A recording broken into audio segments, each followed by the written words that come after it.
93 by Victor Hugo, book review. So this is the infamous Victor Hugo, the one who wrote The Hunchback of Notre Dame and Les Miserables. This is maybe one of his lesser known books.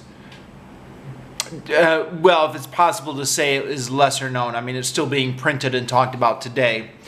But it was written near the end of his life. It was, I think, published in 1874, and I believe this was the last book he ever wrote. As the name of the book implies, 93, it's about the French Revolution, specifically in the year 1793. Although it was written in 1874, which was shortly after the Paris Commune. Paris Commune is something I talk about a lot, but just briefly, it was another French Revolution. And Victor Hugo was, I believe he was always kind of on the French left for his time. I do not think he was a supporter of the Paris Commune per se. Someone let me know if I'm getting that wrong.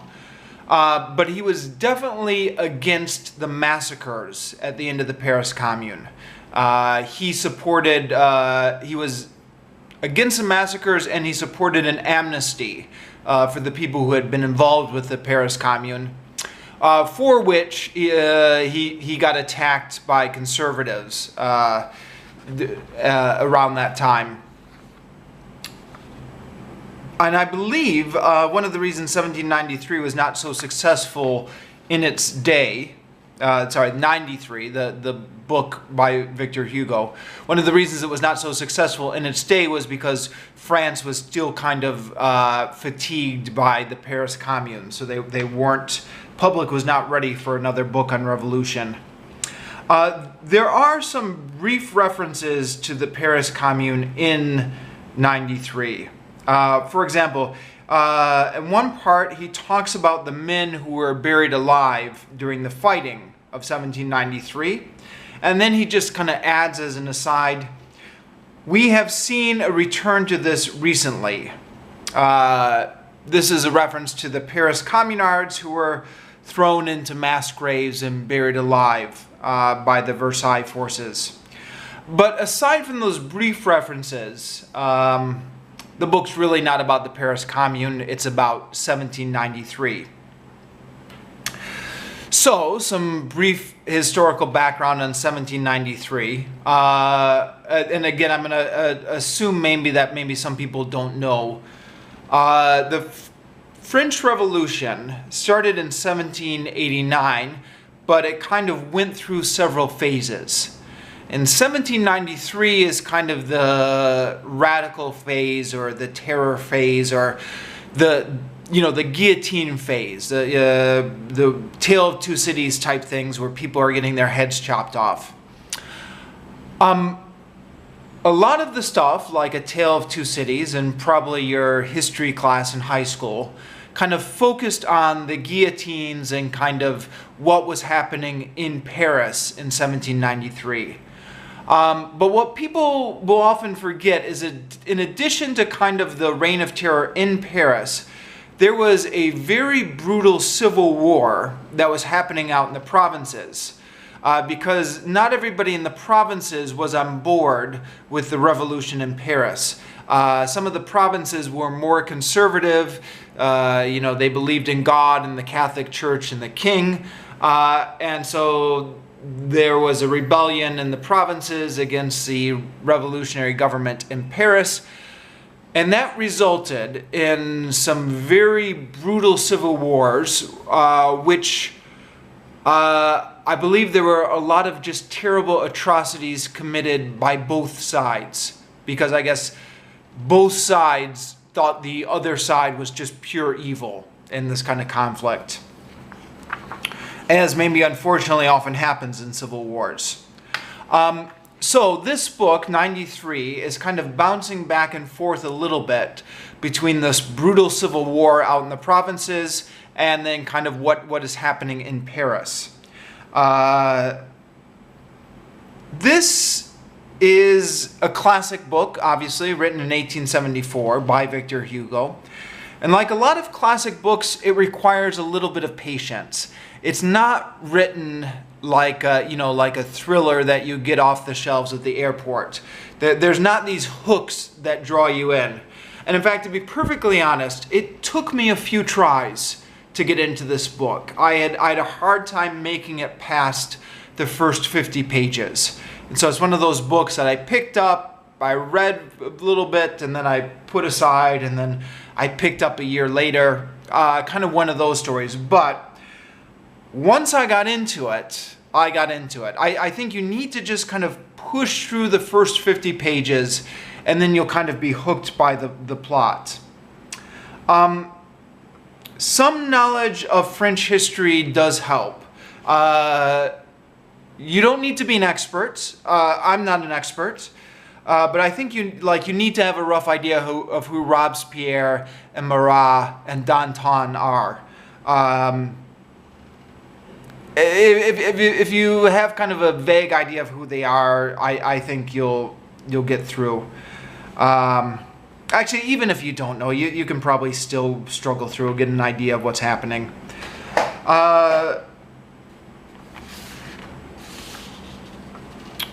Yeah, so Victor Hugo, of course, his big famous work, aside from The Hunchback of Notre Dame, is Les Miserables. And there are some echoes of Les Miserables here.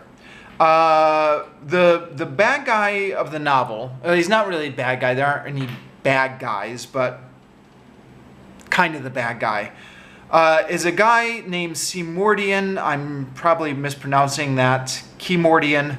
Sorry, I don't know how to pronounce French. So he is a revolutionary, but he's a former priest. I think there were a number of kind of priests who converted into revolutionaries, well, at least a handful during this period. So he used to be a priest, now he's for the revolutionary government of France. He's got this strict sense of duty and justice, and because he's so obsessed with duty and justice, there's just no room in his mind for any sense of mercy. Which is, of course, very similar to Javert from Les Miserables.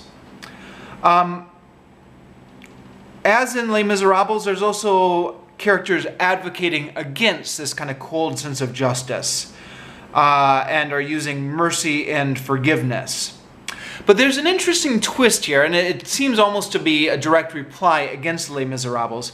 You'll recall in Les Miserables, one of the big plot points at the beginning is the bishop's kindness towards Jean Valjean, which ends up in Jean Valjean just completely transforming his life. There's a similar thing here in 93, where a beggar is risking his life to protect an aristocrat. Yeah, now, the poor people during the revolution hated the aristocrats, but here this beggar is showing mercy and sheltering the aristocrats against the revolution. But then, unlike Les Miserables, it goes the other way. The aristocrat does not turn his life around.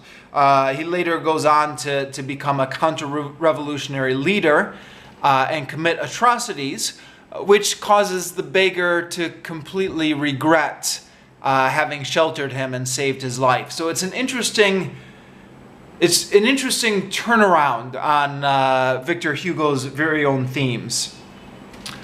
Now, speaking of Les Miserables is famous for these long 50-page digressions where it goes off, right? The most famous of which is when he just goes off for 50 pages to describe the battlefield of Waterloo. And I think there's another one where he goes off for 50 pages to describe like shipping in the 19th century, or the shipyards in the 19th century. So, yeah. You don't need to worry about that in 93. The digressions aren't as long. And in my opinion, to the extent there are digressions here, they make more sense. Like that Battle of Waterloo digression, what relevance did that have to the plot of Les Miserables? Very little as far as I could tell. here he does go off and he spends maybe about 10 pages talking about the Breton forests, or 10 pages talking about the French Revolutionary Convention. So not 50 pages, but he does go off for about 10 pages. But here it seems much more tied to the plot and the themes, and I understood why he was doing it much more. Now, if you're a history nerd, and you probably would be if you picked up a book like this, the sections describing the French Revolution or the French Revolutionary Convention are a real treat. There's one chapter where he describes a meeting between Robespierre and Danton and Marat. It's a fictionalized meeting, but you know, as a history nerd, it's just really fascinating. And when he gets to the convention, the French Revolutionary Convention, then he starts just dropping all the names. And at this point, I kind of didn't know who half of these people were, even though I'm not an expert, but I'm vaguely interested in the French Revolution. But that didn't stop me from appreciating the story.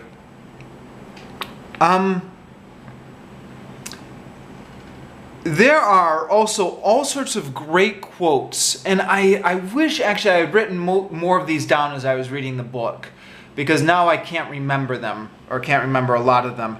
But I remember the feeling as I was reading, that is such a great quote, or like, that is just so true. Quotes not only kind of about human nature, but again, for the history nerd, quotes that seem to illuminate some patterns in history just perfectly. I did write down a couple of them. So for example, he's talking about the French Revolution, and he says, revolutions have two slopes, ascending and descending. And on these slopes, they bear all seasons, from ice to flowers. Each segment of these slopes produces men adapted to its climate, from those who live in sunlight to those who live in lightning. I thought that was just a perfect description of the way not only like the French Revolution had worked, but the Russian Revolution, just kind of any major revolution.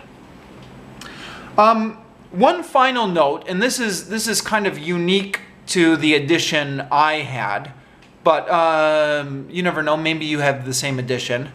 The edition I had contains an introduction that included by the publishers, written by Ayn Rand, of all people.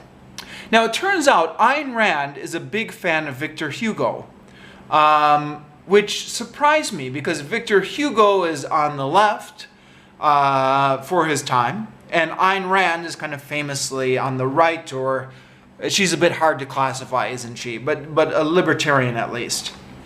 But it turns out that in spite of this, Ayn Rand is a big Victor Hugo book because in her, a big Victor Hugo fan, because in her opinion, Victor Hugo kind of glorifies the possibility of the individual.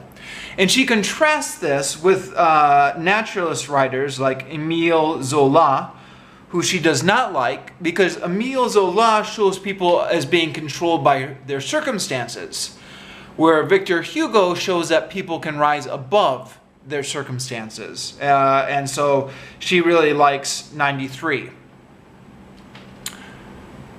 Which was interesting because, I read that, and then I read 93, and as I'm reading 93, there are direct sections of 93 that seem to go exactly against what Ayn Rand was just saying in her introduction.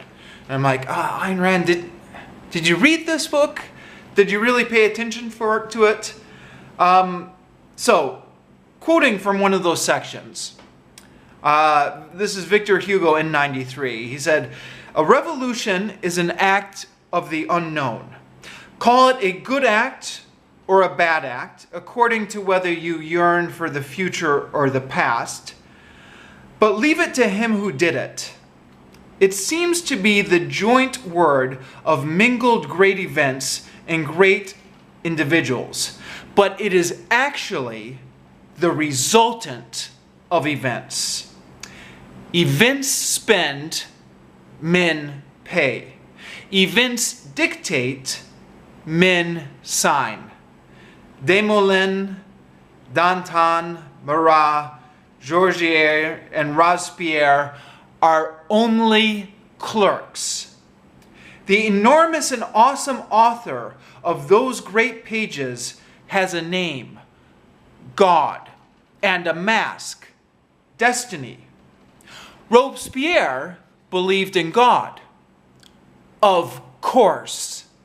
End quote. So that's me quoting Victor Hugo. Now, in true Victor Hugo fashion, he actually goes on for a lot longer on that theme. That quote was not the entirety of it, but that kind of gives you a good idea of his thinking, where he's saying, men are not in control of this. This is destiny in control. Destiny is controlling the revolution. That being said, to be completely fair to Ayn Rand, when you quote that one part, it looks like she's kind of completely misunderstood what Victor Hugo is all about. But when you look at this book as a whole, and the greatness that Victor Hugo's characters aspire to, then you just might think Ayn Rand has a bit of a point. Interesting little trivia note, apparently this book had an inspiration on one of Ayn Rand's own books. Ayn Rand wrote a book about the Russian Revolution, a fictional book. I've not read it, but according to Wikipedia, in this book, each side is convinced of their own justice, and each side, from their own perspective, is heroic. Which is not... Wikipedia points out this is ironic coming from Ayn Rand, because she was such an anti-communist all her life. But apparently she was influenced by Victor Hugo's writing on 93, and so she tried to kind of create the same thing in her own writing, where even though she's sympathetic to one side, she tries to show that each side is acting according to its own sense of ideals. So, yeah, that's all I've got for this one. If you're a history nerd, I would definitely recommend this. If you're not a history nerd, probably stay away.